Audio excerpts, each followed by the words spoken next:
This is something that happened to me a few years ago when I was living with my family next to a neighbor who had a very old house.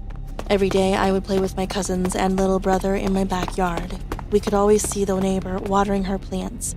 She had a pond in her yard where the ducks she owned would joyfully swim. We'd occasionally see her feeding them when she was tending to her yard. One day, her ducks went missing. We tried to help her find them, but weren't able to.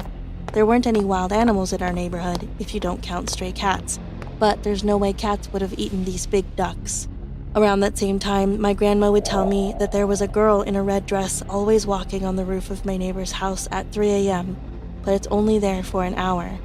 I didn't believe it at first, but my neighbor kept experiencing strange mishaps. One time, while I was playing with my little brother, I heard a scream. I looked over the neighbor's fence to see if everything was okay. When I did, what I saw was horrifying.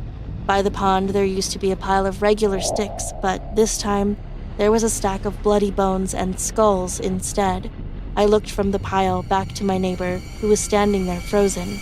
When I looked back at the pile, I could see that there were bugs and insects crawling here and there on the bones. And the smell. There was a putrid smell carried on the soft breeze to my nose. It made me sick to my stomach. Fortunately, my brother was too short to see over the fence. Even though he wanted to see for himself, I did not let him. I didn't want him to be traumatized like me. That night, I couldn't sleep. I lay in my bed, the image and smell of the pile of bones still vivid in my mind. I glanced over at the clock after a while. It was 12:59 a.m.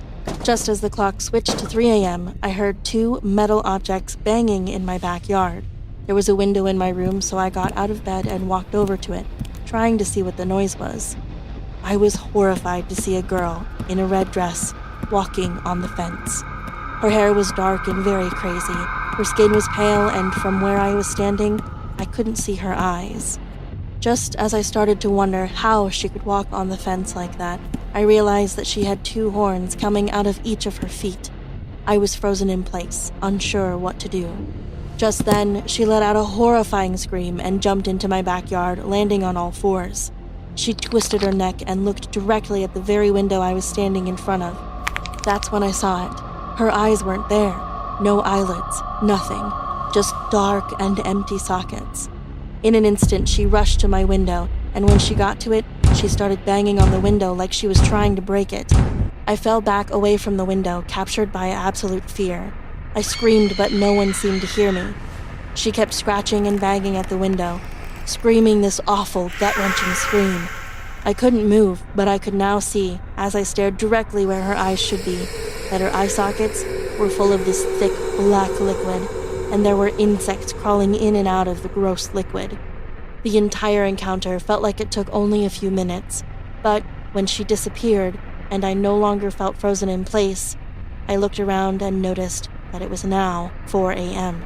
I was stuck there in terror for an entire hour.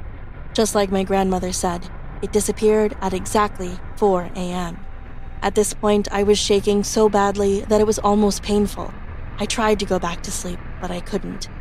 I will never forget that night, especially her face. I will remember that horrifying sight until the day I take my last breath.